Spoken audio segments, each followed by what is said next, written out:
Assalamualaikum semua. Panggil kawan-kawan yang lain masuk. Korang mesti ada grup sendiri kan? Awak semua mesti ada grup yang persendirian kan? Panggil lah yang lain masuk. Okay. Baru berapa orang ni? Baru 4 orang. Mana yang lain? Tadi kelas apa? Sebelum ni kelas apa? Pendidikan Islam. Pendidikan Islam. Berapa ramai yang join pendidikan Islam? Dia gabung kelas. Gabung kelas. Lupa sikit. Berapa orang? 5 orang. 5 5 4 je? orang yang tu lah. Gabung kelas pun 5 je? Kelas G seorang lah. Ya Allah. Kelas korang lah seorang. Tak, kelas kita Tak orang ada lah. lah. Kelas 2G. Kelas G yang sikit. 2G. Okay, panggil yang lain masuk. Okay. 1, 2, 3. Baru 5.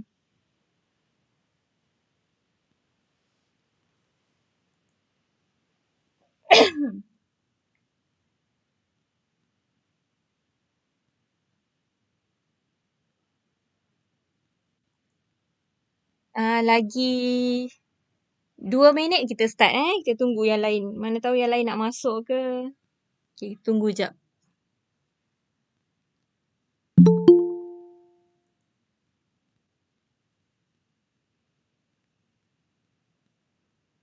Okay, dah 6 orang.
Okay, cikgu start Dah 12.40 ni.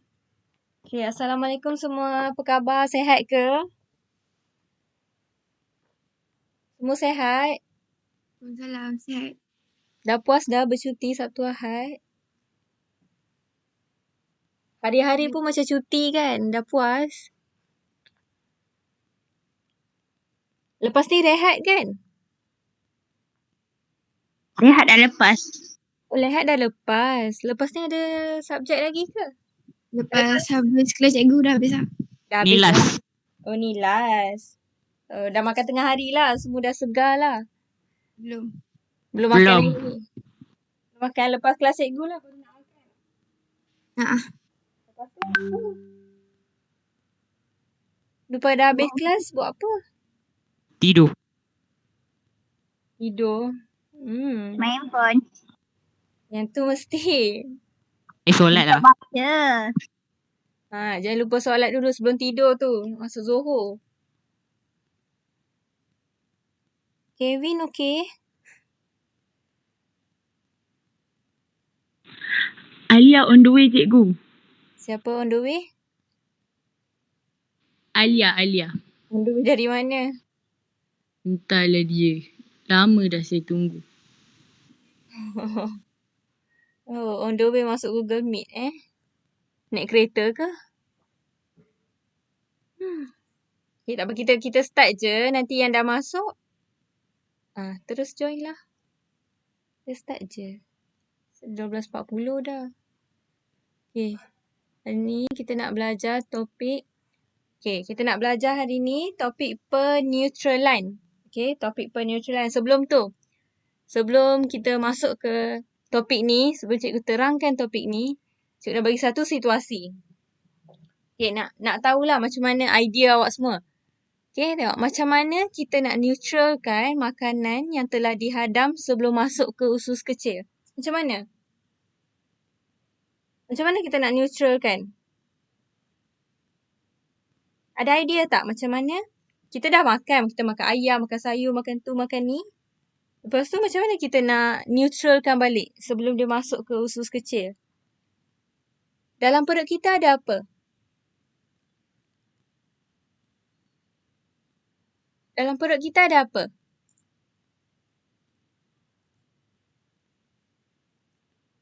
Kelas? Ada idea tak? Tak ada. Idea, okay. Boleh nampak tak skrin? Boleh. Okay. Tengok situasi kita ni. Kita tengok situasi A dulu Macam mana nak neutralkan makanan yang telah dihadam sebelum masuk ke usus kecil? Okay, dalam perut kita ni ada asid kan? Dalam perut kita ada hydrochloric acid, betul? Ya kot. Yelah, dalam perut kita ada asid. Untuk asid ni, fungsi dia untuk hadamkan makanan tau. Tapi, dia tak boleh ada asid je. Dia mesti kena ada alkali sekali untuk neutralkan balik. Ingat lagi tak? Asid, alkali baru kita dapat neutral kan? Okay, dalam perut kita dah ada asid. Alkali tu kita nak dapat dari mana? Kita kena buat apa nak dapat alkali tu? Okay, macam ni lah. Okay. Makanan yang dihadam tu akan masuk ke perut kan? Dalam perut kita ada hydrochloric acid. Okay, hydrochloric acid ni dia akan mencernakan makanan dalam perut. Lepas tu ingat tak dalam bab berapa kita belajar organ tu? Bab kesihatan manusia Yelah tu. organ-organ tu. Ya ke? Yelah, bab 4 kot. Kita ada belajar pasal organ-organ kan. Okay, dalam organ kita pun ada hempedu tau. Hempedu ni dia akan keluarkan jus hempedu. Jus hempedu ni dia macam bersifat alkali lah. Jadi bila ada asid, bila ada alkali, barulah dia neutral. Barulah dihadam sebelum masuk ke usus kecil. Boleh? Faham tak? Okay, contoh kalau... Okay, tengok situasi kedua pula. Ketika berada di kampung, Ali disengat tebuan. Apakah yang perlu dibuat oleh Ali? Okay. Sengatan tebuan ni asid ke alkali? Sengatan tebuan ni racun ke tak? Siapa pernah sengat tebuan? Sebuan sengat saya adalah. Yelah. Sebuan pula. Tebuan. Siapa pernah disengat tebuan? Pernah. Sakit tak? Sakit. Lepas tu sapu apa? Buat apa lepas tu? Tak ingat dah lama.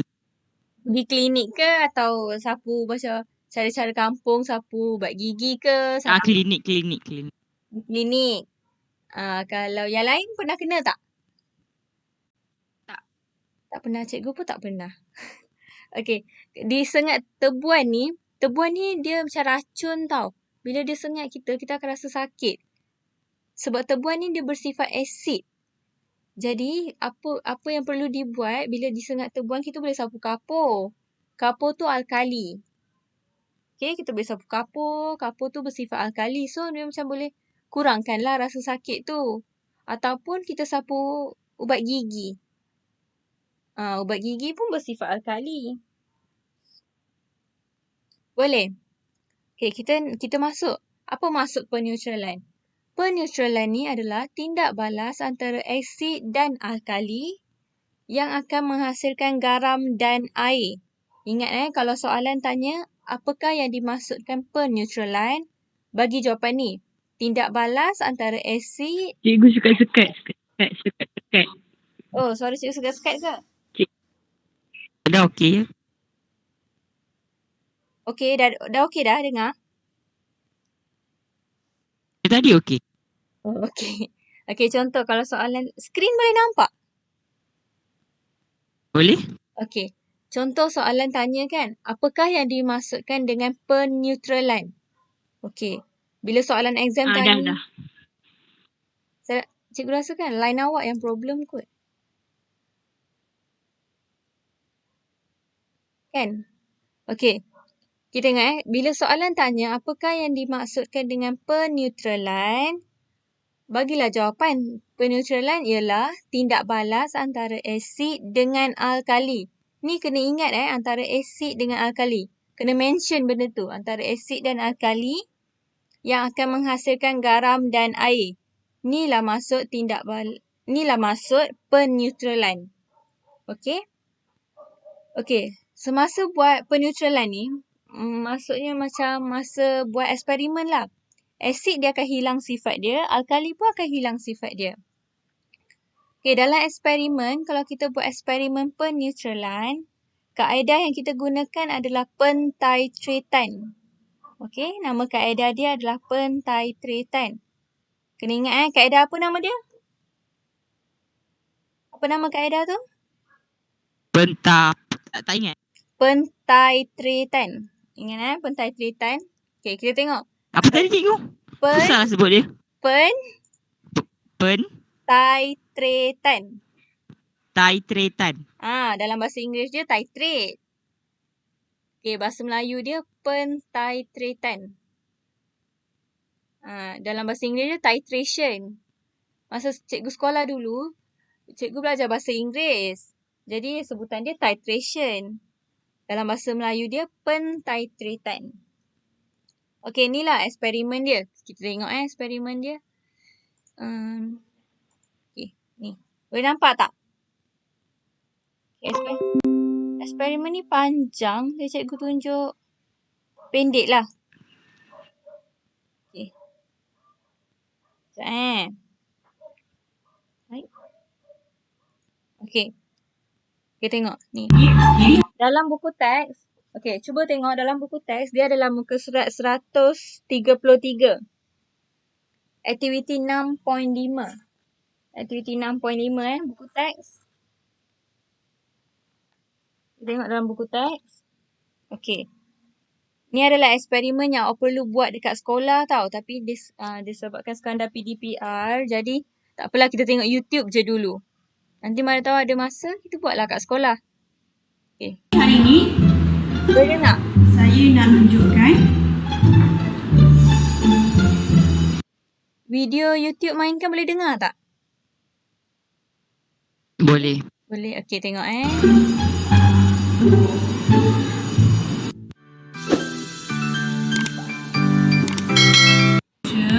Hai semua. Okey, jadi hari ni saya nak demonstrasi eksperimen peneutralan.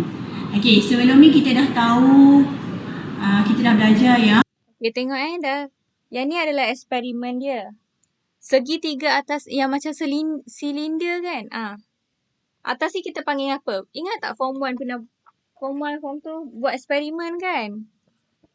Okey, atas ni kita panggil corong turas. Kita nak tuang larutan dalam corong turas untuk masuk ke dalam, panjang ni adalah burette. Okey? Dalam burette ni ada larutan asid, iaitu hidroklorik. Tengok dalam buku teks hidroklorik acid. Dalam burette ni kita tuang hidroklorik acid. Boleh? Yang pemegang ni kita panggil kaki retort.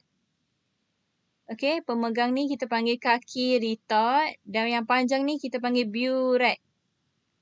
Okey, yang silinder atas ni kita panggil corong turas. Okey, kita akan tuang larutan asid tu ke dalam corong turas, masuk ke dalam burette. Okey, kita tengok. Peneutralan berlaku apabila asid bertindak balas dengan alkali.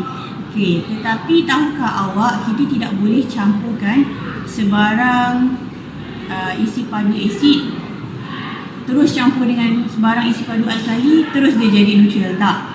Okey, sebab kalau dia terlebih atau terkurang dia masih lagi dalam Okay, ingat kalau kita nak campur asid dengan alkali, dia punya kuantiti tu mesti sama. Tak boleh terlebih, tak boleh terkurang. Nanti terlebih asid ataupun terlebih alkali. Kita kena samakan dia baru dapat neutral. larutan tu larutan alkali ataupun larutan asid. Jadi, peneutralan tu dia hanya berlaku pada satu titik sahaja. Okey. Jadi, hari ni saya nak tunjukkan sekiranya kita dah tahu isi padu alkali ni, kita dah letak siap-siap, berapa isi padu asid yang diperlukan. Ada yang join kan? Boleh dengar tak suara cikgu dengan suara YouTube tu?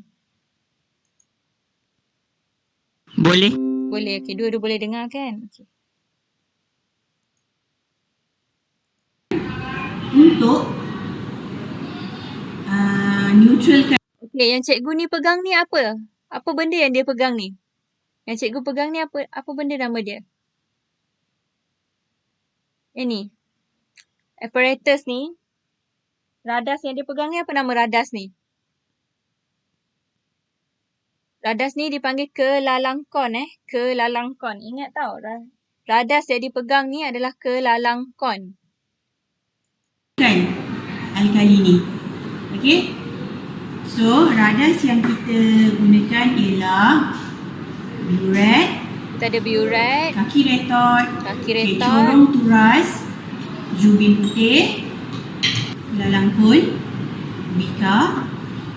Okey, air suling. Okey. Okay, yang ni eksperimen ni, bayangkan tak awak dekat sekolah awak tengah buat eksperimen ni. Okay, cuba bayangkan. Okay, bayangkan kita tengah buat eksperimen ni sekarang. Kita gunakan alkali jenis larutan natrium hidroksida dan asid hidroklorik. Okey, untuk menunjukkan perubahan warna, saya akan buat eksperimen ni 2 kali. Okay, pertama saya akan gunakan penunjuk phenolphthalein seperti dalam buku teks. Yang kedua, saya tunjukkan menggunakan penunjuk semester. Okey, pertama sekali kita isikan biuret dengan asid. Kenapa biuret ni lebih sesuai diisi asid bukannya alkali, kan? Okay, sebab alkali ni dia asalnya pablo. Okey, kita larutkan dalam air suling kemudian dia jadi larutan alkali. Jadi kalau kita tak basuh dengan bersih, kita khawatir yang biuret ni dia akan tersumbat. Okay, so kita tak nak macam tu, kita masukkan asid dalam biuret. So asid ni kita nak letak berapa? Okay, sini penuh 50 cm padu. So kita nak senang, kita isi penuh je. Okay, tengok Dalam ni dia tuang. Okay, cikgu ni tuang larutan asid ke dalam corong turas, masuk ke dalam biuret. Okay, masuk ke dalam biuret. Jadi dalam biuret ni kita ada asid. Asid hidroklorik. Boleh? So kita tengok. Okay, cepatkan Okay. Dah selesai tuang. Kemudian untuk memastikan yang biuret ni diisi penuh. Okay. Asid ni kita kena isi ikut isi padu dia lah. Contoh dalam buku teks dia kata isi 30 ml. Jadi kita isilah 30 ml asid hidroklorik ke dalam biuret. Okay. Keluarkan sedikit.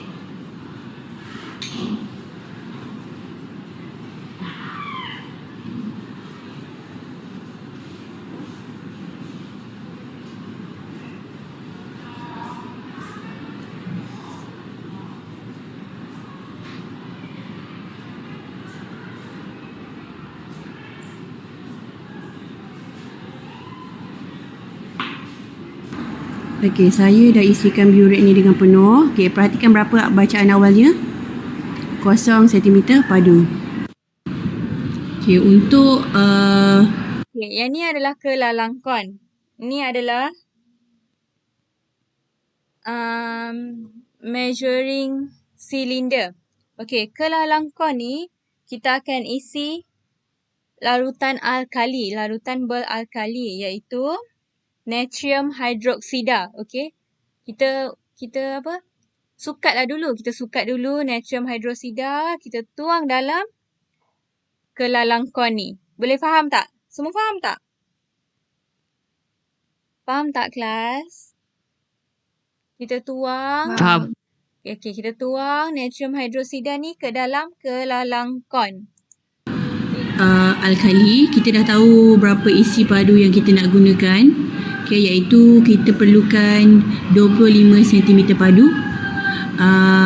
Larutan natrium hydroksida. So, kita dah sukat dan kita tuangkan ke dalam kelalangkon.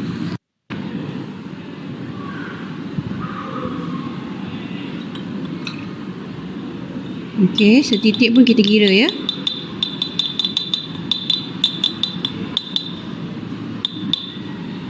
Okey, kemudian kita titiskan.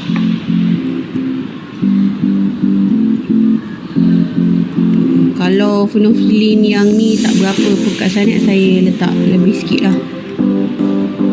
Sebab saya nak merah jambu dia pekat sikit.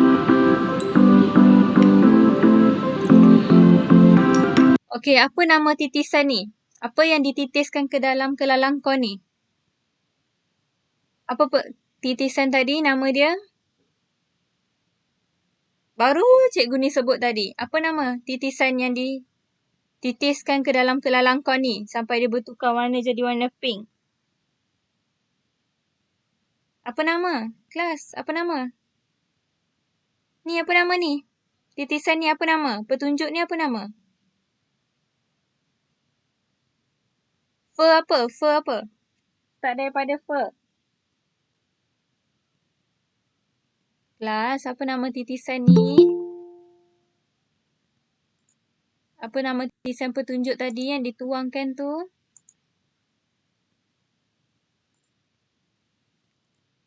Ingat tak?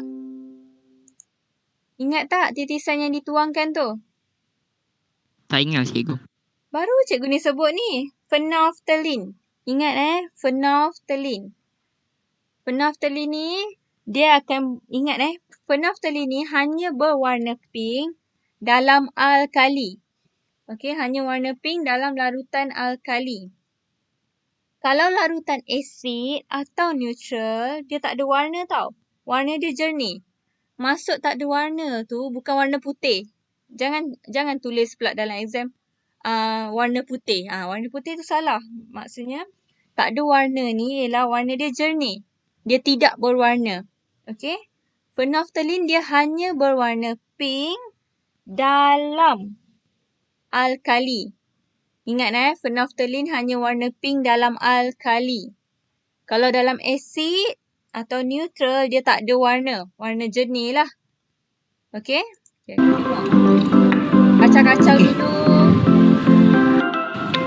Kemudian titiskan biuret sedikit demi sedikit. Okey, sambil menggoncangkannya. Okey, dalam biuret tadi kita ada apa? Dalam biuret tadi kita ada asid kan? Okey, asid ni akan dititiskan sedikit demi sedikit ke dalam kelalangkon ni. Lepas sambil kita goncang, kacau.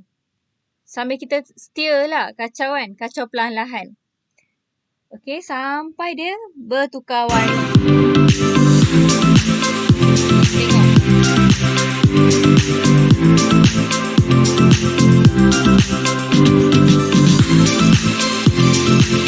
Okey, kenapa kita kena kacau sampai dia bertukar warna? Kenapa? Bila asid dan dia alkali dah dicampurkan, dia akan bertukar warna dan sifat dia apa? Dia dah jadi sifat apa tu? Dah neutral ke belum tu kalau dah bertukar warna? Dah. Dah, betul. Maksudnya, Bila asid dah dicampurkan dengan alkali, dia dah bersifat neutral. Dia dah bertukar warna, maksudnya dia dah neutral lah. Okay?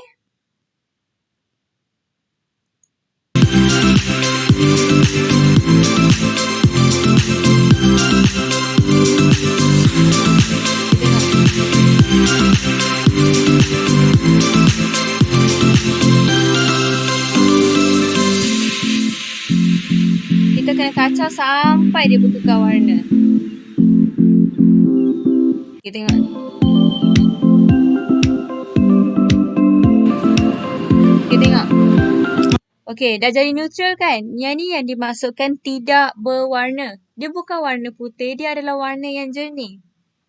Okey, larutan asid yang dicampurkan dengan alkali akan menjadi neutral. Okey, dia adalah tidak berwarna. Boleh? Boleh faham tak?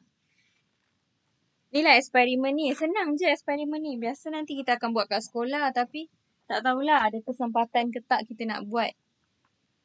Okey, sampai sini je eksperimen dia. Okey. Boleh dengar tak suara cikgu? Boleh. Okey, apa maksud peneutralan tadi? Apa maksud peneutralan tadi?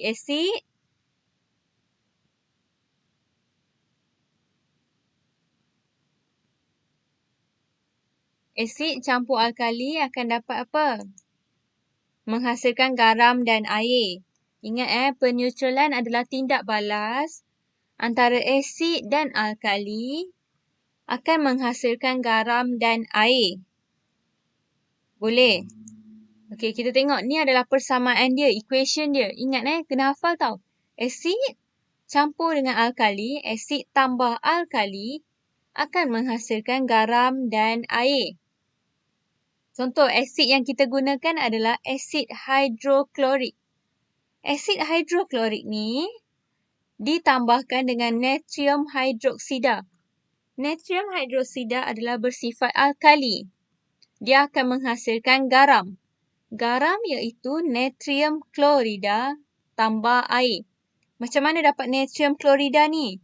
Kita ambil nama pertama daripada alkali iaitu natrium. Okay, kita boleh letak natrium. Dan nama kedua daripada asid iaitu hidroklorik. Boleh? Skrin boleh nampak tak?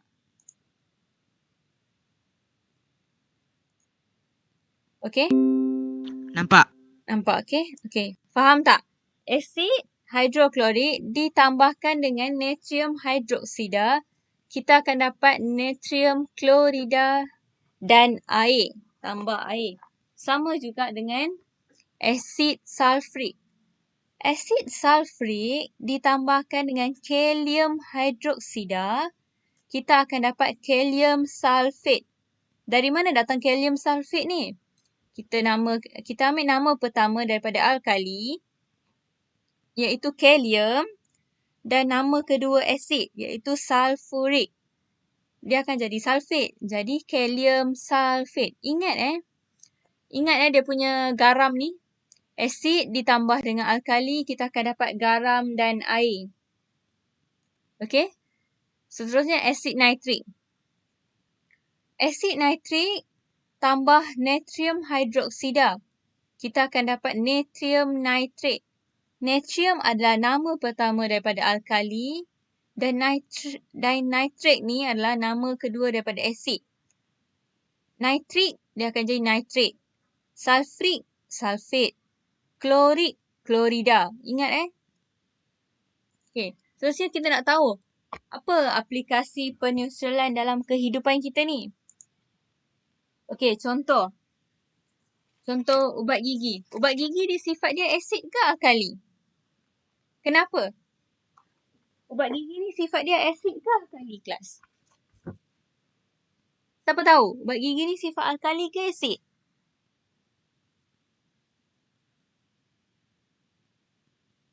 Kelas, siapa tahu ubat gigi ni alkali ke asid? Alkali. Betul. Okey, kenapa ubat gigi ni alkali? Kenapa? Tak apa, jawab Ada je.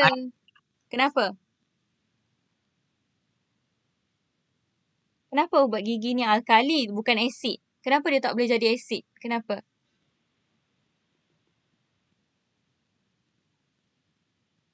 Kenapa? Siapa boleh jawab? Tak apa, salah pun tak apa, kita belajar. Siapa tahu kenapa ubat gigi ni alkali tak boleh jadi asid? Sebab dia manis, bukan? Bukan. Sebab, okey, contoh ubat gigi ni kan alkali kan? Okey, bila awak makan, tak kisahlah awak makan sayur ke, burger ke, apa jenis makanan yang masuk dalam mulut kan? Kan dia ada tindak balas dengan air liur. Awak mengunyah tu kan, ada tindak balas dengan air liur dengan makanan kan? Mulut kita pun dipenuhi dengan bakteria. Jadi mulut kita ni sedikit beresid. Okey, mulut kita ni sedikit beresid. Sebab itulah ubat gigi ni bersifat alkali. Dan mulut kita beresid, ubat gigi alkali, jadi dia akan meneutralkan. Okey, sebab itulah ibu bapa selalu cakap kan, sebelum tidur kena gosok gigi. Buat tak? Siapa buat? Semua buat tak? Of course lah buat. Buat kan? Sebab itulah sebab mulut kita ni beresid. Kita nak neutralkan sebelum tidur tu, kita nak neutralkan, kita gosoklah gigi. Okey, sebab itulah ubat gigi ni bersifat alkali. Okey, seterusnya seterusnya kita tengok, okey, contoh kalau shampoo, okey, shampoo rambut. Shampoo rambut tu, shampoo tu asid ke alkali? Shampoo rambut. Alkali. Shampoo rambut, betul Verdi. Shampoo rambut tu bersifat alkali tau. Okey, tapi siapa yang pernah guna, perempuan lah. Perempuan biasa guna conditioner kan? Perapi rambut. Okey, perapi rambut tu dia sedikit beresid tau. Jadi, bila kita shampoo rambut, dia bersifat alkali. Lepas tu kita guna conditioner. Conditioner tu bersifat asid. Barulah neutral kan? Asid campur alkali dapatlah neutral. Neutral pada rambut. Boleh. Contoh, cuci baju. Cuci baju guna sabun, deterjen. Deterjen tu asid ke alkali? Sabun pencuci, serbuk pencuci. Serbuk pencuci kita cuci baju tu, asid ke alkali? Asid. Alkali. Serbuk pencuci tu bersifat alkali. Kalau pelembut Softlan macam ni, Softlan ni bersifat asid. Jadi bila kita cuci baju tu, kita dah tuang alkali. Serbuk pencuci tu alkali. Lepas tu kita letak dengan kita letak apa kita letak Softlan. Softlan tu asid. Dia jadilah neutral.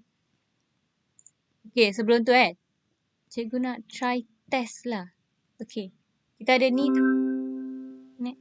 Nak main. Main apa? Kejap. Okay. Ni nama dia P-hat tau. P-hat. Okay. Tak bergerak pun. Kejap Kamu tak bergerak ni. Kejap. Okay. Contoh cikgu bagi. Mana? Okay. Contoh cikgu bagi chicken soup. Sup ayam. Okay. Kita tuang Kita tuang sup ayam dalam satu beaker ni. Okay. Kita tuang sup ayam.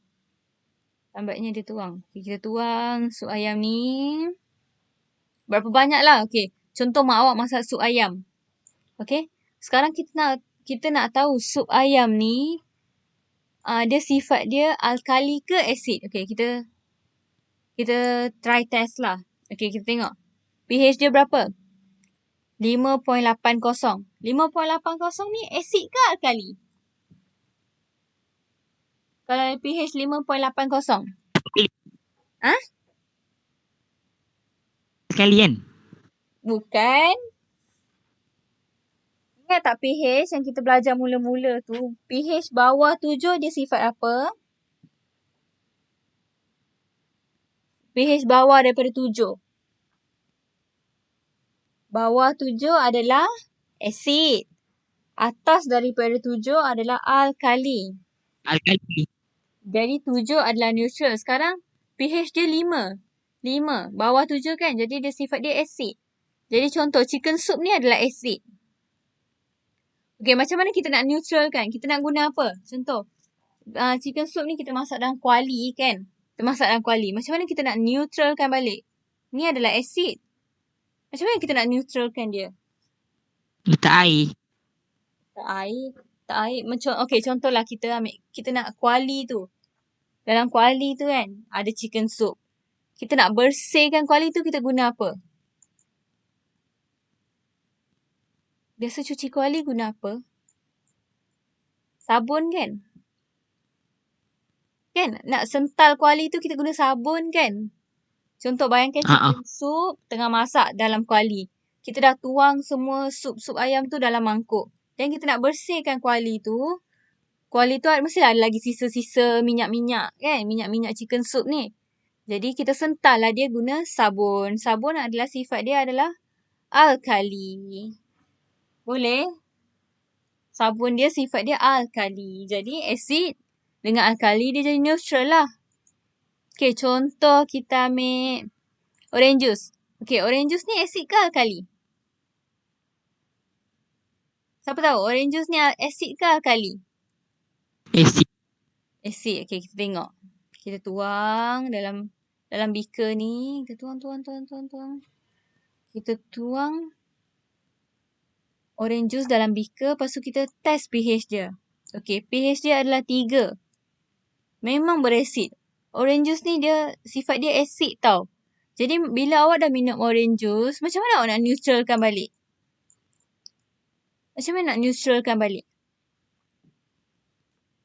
Kita kena minum banyak air lah sebab kita dah ambil orange juice ni kan bersifat dia asid. So kita kena minum. Masam. Asid kan masam. Sifat dia kan masam. Jadi kena apa kena minum banyak air lah baru dah jadi neutral balik. Okay? Okay, contoh. Okay, cikgu bagi soalan. Sekejap Okay, contoh. Okay. Tadi kan masa awal-awal kan cikgu bagi situasi kan. Okay, contoh kalau awak gastrik. Okay, kalau gastrik kan, macam mana kita nak neutralkan perut kita balik? Bila kita gastrik, dalam perut kita ni ada jus gastrik tau. Jus gastrik tu yang ada asid lah. Ada hydrochloric acid tu. Bila gastrik sebab apa? Sebab apa boleh jadinya gastrik? Tak tahu. Siapa pernah gastrik? Gastrik sebab apa gastrik? Tak pernah. Gastrik sebab punca dia apa? Sebab tak makan tau. Sebab tak makan tepat pada masanya, tepat pada waktunya. Macam tu lah gastrik. Gastrik ni punca dia sebab tak makan lah. Okay. Bila kita ada gastrik dalam perut, okay, dalam perut kita ni ada dipanggil jus gastrik tau. Jus gastrik. Okay. Jus gastrik ni sifat dia asid tau. Sebab tu kalau siapa yang gastrik, kita akan jadi sakit. Kita akan sakit perut sangat. Sebab apa? Sebab dalam perut kita ada asid apa tadi? Masa awal-awal cikgu cakap tadi, dalam perut kita ada asid apa? Hydro apa? Asid apa tu? Dalam perut kita. Apa nama asid dalam perut kita? Hydrochloric acid. Dalam perut kita ada hydrochloric acid. Hydrochloric acid ni untuk cernakan makanan. Tapi macam mana kita nak cerna makanan kalau awak tak makan? Gastrik kan sebab tak makan. Jadi hydrochloric acid ni macam mana dia nak cernakan makanan? Bila tak ada makanan untuk dicerna. Sebab itulah kita kena makan something yang bersifat alkali untuk neutralkan balik. Jadi apa yang kita makan untuk neutralkan balik? Jadi apa yang kita makan untuk neutralkan balik? Siapa tahu? Air suam. Boleh. Selain tu, mana kenyang minum air suam je. Kita dah 1 hari tak makan. Kita nak makan apa atau minum apa. Biar perut kita jadi macam neutral balik. Kan perut kita dah ada asid, dah ada hydrochloric acid. Jadi, macam mana kita nak neutralkan balik? Macam mana kita nak neutralkan balik perut kita tu? Kita kena minum apa? Apa? Makan nasi. Makan nasi boleh. Memanglah makan nasi. Okey, kita boleh makan nasi atau minum susu lah. Susu kan sifat dia alkali. Boleh minum susu. Dia kan cikgu tanya makan. Tadi kan cikgu cakap makan atau minum. Dia dah jawab minum. Minum air suam boleh kenyang ke? Kenyang ke? Minum air suam. Kita minumlah susu. Makan nasi pun boleh juga. Ataupun kalau dah sakit sangat, kita akan pergilah farmasi. Farmasi akan beli satu pil tau. Ada tak gambar dia? Okey, doktor kat farmasi tu akan bagi pil. Pil ni, macam ni bentuk dia pil. Pil antacid. Pil antacid ni adalah pil yang bersifat alkali lah untuk meneutralkan perut. Siapa yang gastrik tu, biasa diorang akan makan pil antacid. Dalam pil antacid ni ada magnesium hydroksida bersifat alkali. Okey, ataupun pernah tak kalau pergi klinik, doktor akan bagi cakul. Siapa pernah? Kalau gastrik kan, pergilah klinik. Klinik tu doktor akan bagi cakul, sejenis ubat cakul lah. Pil sejenis arang, bukan arang yang pergi bakar dekat barbecue tu. Bukan arang tu arang ni arang yang bersih. Siapa pernah? Tak pernah. Pernah. Biasa masa cikgu gastrik kan, pergilah klinik. Dia akan bagi sejenis ubat, nama dia cakul. Pahit ke? Pahitlah juga. Sebab dia macam sejenis arang tau. Tapi arang yang bersih. Bukan arang yang kita bakar buat hot dog, ayam semua tu. Dia sejenis arang yang bersih. Dijadikan ubat lah. Nama dia cakul. Kalau kucing cikgu kan. Kucing cikgu kalau sakit pun, pergilah veterina. Pergilah klinik haiwan. Diorang pun akan bagi cakul dekat kucing. Kalau kucing tu sakit perut. Kucing pun minum telan cakul. Sebab cakul ni, perut kita dah berasid. Cakul ni sifat dia arang. Jadi, bila asid dan arang, dia akan jadi neutral lah. Jadi perut kita akan kurang lah rasa sakit dia.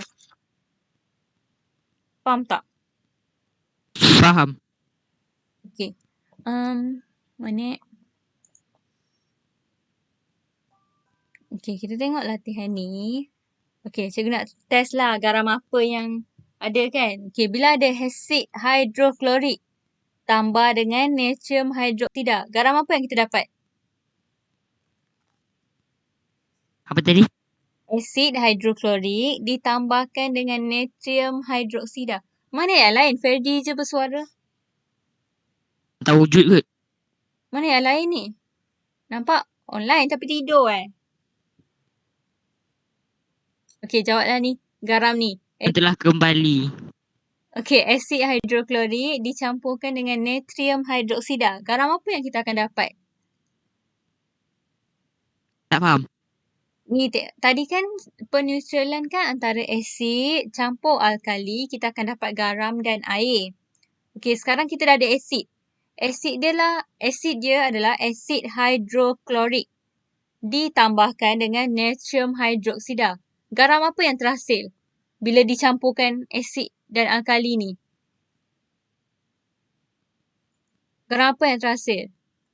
Kita ambil nama pertama alkali iaitu natrium. Okey, natrium. Ingat garam nama pertama alkali adalah natrium.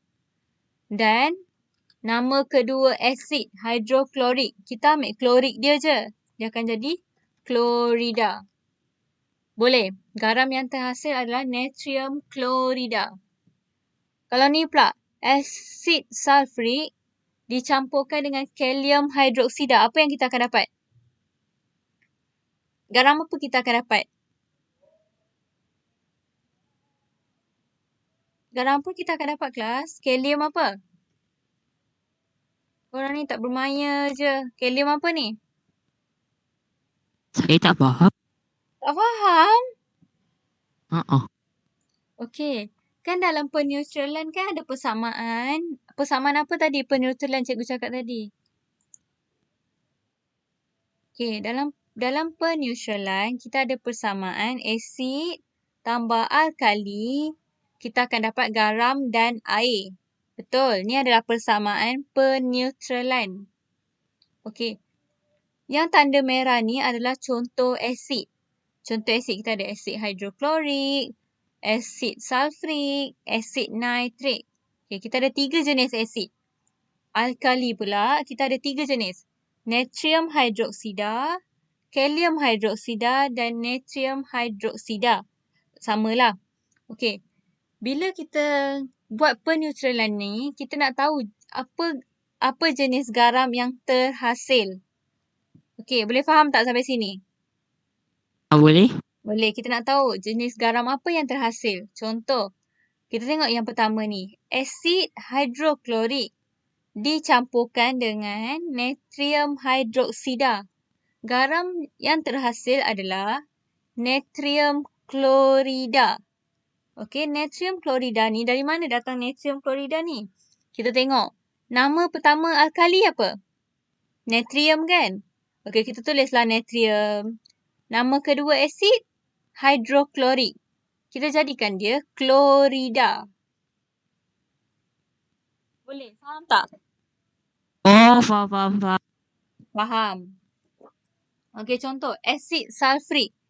Asid sulfurik dengan kalium hidroksida. Kita ambil nama pertama alkali iaitu kalium. Okay, nama pertama ni kita ambil kalium. Salinlah balik kalium. Lepas tu nama kedua asid ni sulfurik. Kita tukar kepada sulfate.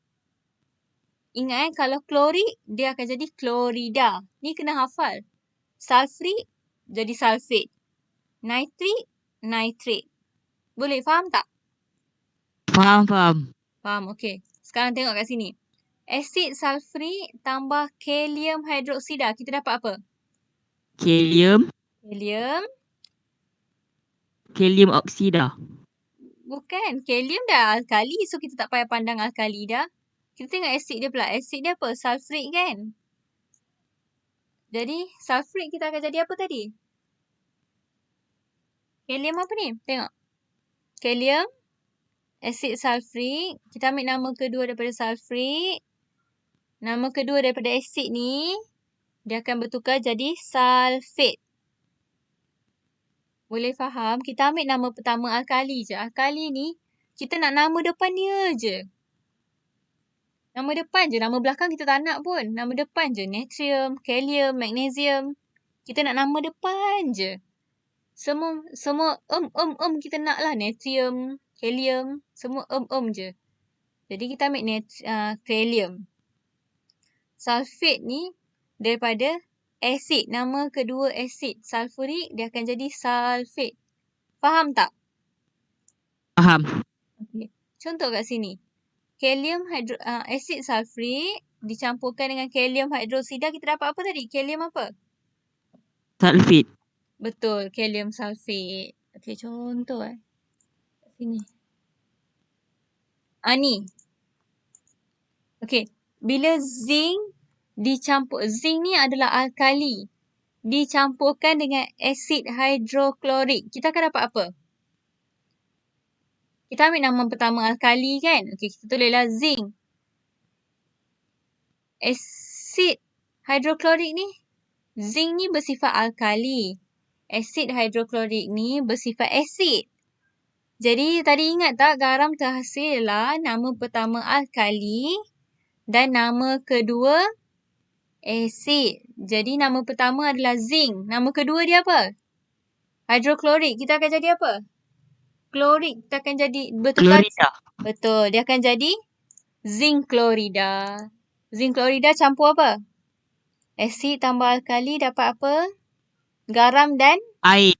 air. Betul. Ni kalau ni magnesium tambah asid sulfurik, kita akan dapat apa? Magnesium sulfate. Betul. Magnesium sulfate ditambahkan dengan Air. Air. Bagus. Ni kalau ferrum, ferrum tambah asid nitrik. Kita akan dapat apa? Ferrum apa? Ferrum. Ferrum apa? Yang atas tu. Ferrum nitrit. Kita akan dapat ferrum nitrit dicampurkan dengan air. Boleh? Semua faham tak? Faham. Yang lain senyap je. Berapa orang ni? 1, 2, 3, 4, 5. 5 orang je.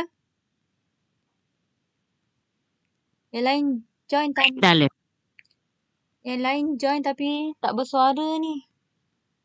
Faham tak? Kalau tak nak bercakap boleh message je dalam chat box tu. Faham tak? Faham. Faham. Apa yang faham? Pak Melak kan cakap tadi? Yang lain? Natasha faham? Nurul Natasha? Faham. Atira ni? Faham tak? Faham. Kevin? Kevin okey? Kevin, cikgu rasa macam dah tidur Okey, cikgu nak bagi homework. Bab 6. Buat latihan